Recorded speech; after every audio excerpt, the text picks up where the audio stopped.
Voltamos a apresentar o programa Encontro Marcado, falando hoje com o doutor César Carvalho, juiz da 2ª Vara Civil de Barreiras.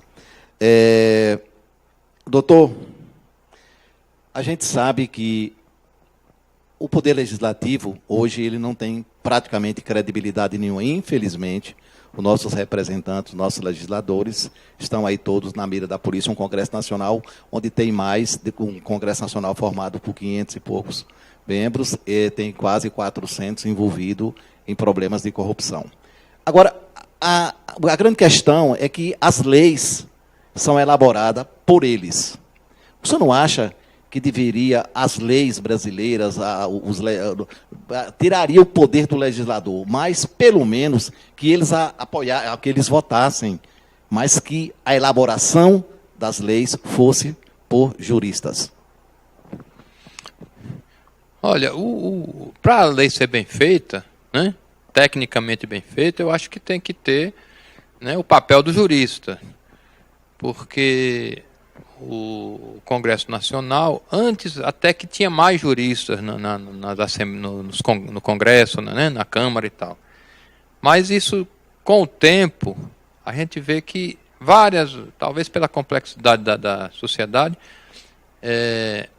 as pessoas que se dedicavam ao direito já não tem muito deputado, né, que sejam professores de direito ou que tenham envolvimento com a carreira jurídica. Então, mas eles têm seus assessores, né? Eles devem ter seus assessores para fazer as leis e fazer a técnica jurídica. Você tem algumas possibilidades das leis de iniciativa popular, né?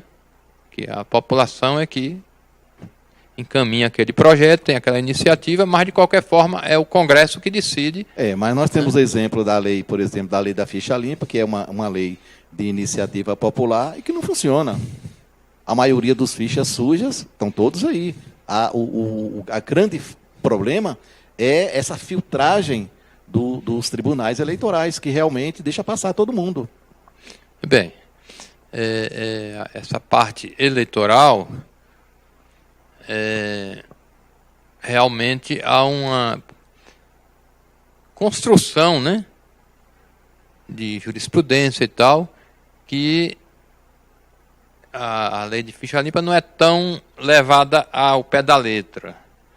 Mas ela também tem alguns defeitos, né? E aí ela é polêmica, porque você diz, como é que a pessoa não pode ser candidato se não foi julgado, né? Se ele é isso, se ele é corrupto, se ele é isso, se ele não prestou contas, ou se as contas dele foram rejeitadas, até porque você vê hoje, prenderam 5 membros do Tribunal de Contas. Do Tribunal de Contas do Rio de Janeiro. Rio de Janeiro. Agora, o senhor imaginou, e prenderam também, levaram, hoje de forma coercitiva, o pai do ministro dos Esportes, que é o presidente da Assembleia Legislativa do Estado. Quer dizer, onde é que nós vamos parar? Agora, nesse aspecto, quer dizer, são os tribunais de contas, que são decisões administrativas, mas são os tribunais de contas que vão decidir se o sujeito é elegível ou não, né? Rejeitando contas ou aprovando contas. Quer dizer, não sei se isso é polêmico, né? Mas o que o senhor acha porque eu não considero que Tribunal de Contas ele seja um tribunal. Até porque lá não tem ninguém com embasamento jurídico. O que tem lá são políticos velhos, aposentados, e que são indicados pelo governador para serem conselheiros do tribunal. Então, como que você pode acreditar que eles vão fazer um trabalho tecnicamente jurídico para dar elegibilidade a alguém? A grande crítica é essa, né? São pessoas indicadas por políticos, aprovados pela Câmara, né? Pelos políticos, Câmara, Senado, tem membros que é indicado por um, membros que é indicado por outro, né? E, na verdade, geralmente são pessoas que foram políticas, exerceram cargos políticos e que, na aposentadoria política, acabam chegando nos tribunais de contas. Agora, se iria como? Por concurso, né? Para ser mais técnico, os membros do É exatamente isso que eu quero falar com o senhor com relação. Mas antes disso, eu quero lhe perguntar o seguinte: voltando um pouquinho lá na questão do abuso de autoridade, eu gostaria que o senhor esclarecesse para a gente um exemplo de injustiça, que pode se cometer uma injustiça. A injustiça é a coisa que mais repugna, né? Você condenar uma pessoa inocente é uma coisa, né, realmente que merece indigna todo mundo.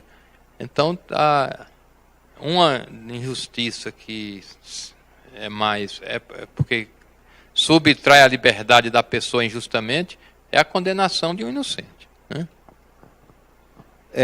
Eu gostaria também de ter a sua opinião com relação aos membros do STF. Porque, no meu pensamento, para que realmente o STF fosse uma corte com mais credibilidade, os seus membros não deveriam ser indicados por político. Nós temos hoje o STF, todos os seus membros foram indicados pelo presidente da República. Então, o senhor acha que eles têm realmente autonomia para julgar alguém que venha ferir o interesse daquele que o indicou? Como é que o senhor vê isso? Olha, Modesto, a Constituição, né, de um Tribunal Superior tem várias maneiras, mas tem que ter uma, né? Eu não creio que essa maneira da Constituição do STF seja o responsável pela dificuldade, porque você tem até dificuldade, por exemplo, os crimes, o foro privilegiado, na atualidade, é um grande número de processos que vai para o STF, e ele não tem estrutura, né, para julgar, para instruir tudo isso. Então, às vezes, não é a maneira de investidura do membro do tribunal, porque em vários países são assim, né? A escolha é assim. Os Estados Unidos é bem semelhante ao nosso. O que se questiona é que pessoas que não fazem parte, né, nem do Ministério Público, nem do Judiciário, podem ser membros do STF, porque é uma indicação do Presidente da República. Basta ter saber jurídico e conduta ilibada, que são coisas meia, né, não são bem palpáveis, e com a aprovação do Senado. Mas tem que ter uma maneira. Talvez o problema não seja essa forma. O questionamento é o seguinte: o senhor falou da Constituição. Claro, a Constituição de 1988 ela tinha 246 artigos e mais, parece que 70 e poucos de transições transitórias.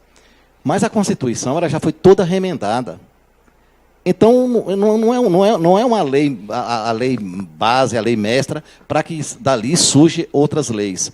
Então, porque se emendaram a Constituição toda, eu acho que dos artigos que foram aprovados, os 246, acho que não tem mais 100 que não já tenha sido reformulado. Nós começamos com que eu entendo como um defeito da nossa Constituição de 88, que foi uma Constituição que tinha 200 e tantos artigos, né? 86, se não me engano. A Constituição é apenas para colocar princípios, né? Os princípios fundamentais. A Constituição americana, que tem de 1800, não me lembro bem quando, mas até hoje tem 20 e poucos artigos, né? Com as emendas. E parece que a japonesa tem 22. As Constituições geralmente são bem... porque elas apenas estabelecem princípios, né? Liberdade de imprensa, a imprensa é livre. Cabe à legislação comum dizer quais os desvios, o que é que não pode, o que é que pode, mas o princípio é aquele. E a gente chegou a uma Constituição que ela desse muito detalhe e substitui em muitos casos a lei ordinária, né? Doutor, para a gente encerrar, eu gostaria que o senhor poderia nos relatar um caso jurídico que marcou a sua carreira, porque o senhor já está mais ou menos quantos anos aí na magistratura? 20 e poucos anos. O que mais lhe marcou nesse período? Olha, por incrível que pareça, o que mais me marcou foi quando eu era advogado, né? Que foi exatamente um caso de injustiça. Houve um furto aqui em Barreiras. Houve um furto, o delegado prendeu 4 ou 5 pessoas.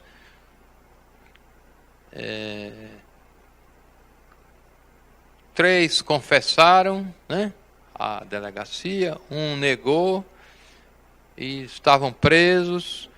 Eles eram ligados a esses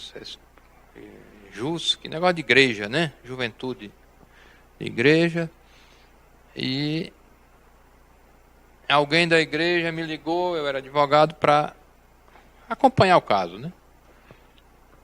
Eu fui, o delegado confirmou, chamou eles, né? Eles, em minha presença, confirmaram que tinham feito o roubo. Era um furto em uma loja. E um sempre negando. E todo machucado. Eu vi que ele apanhou, né? Tá todo cheio de... Mas ele era o único que negava. E isso foi indo, foi indo. Eu entrei com habeas corpus, o delegado disse, olha, pode entrar. O juiz está de férias, né?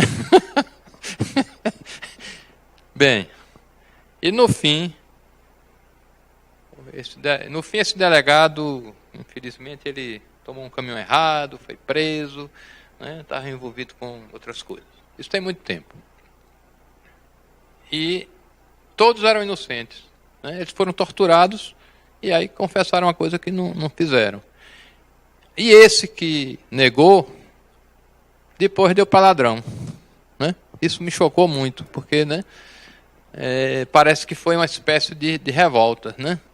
Eu fiquei realmente muito chocado com isso. Doutor, se o senhor tivesse que mandar um recado para a sociedade barreirense, falar do judiciário, para que as pessoas acreditem mais na justiça, procurem realmente a justiça, que recado o senhor daria? Bem, a população que não acredita na justiça, ela está perdida, né? Você tem que acreditar de que suas questões, seus pleitos, serão julgados honestamente. Para que isso aconteça, é exercício da cidadania, né? Em todos os casos. Se vê coisa errada, denuncia.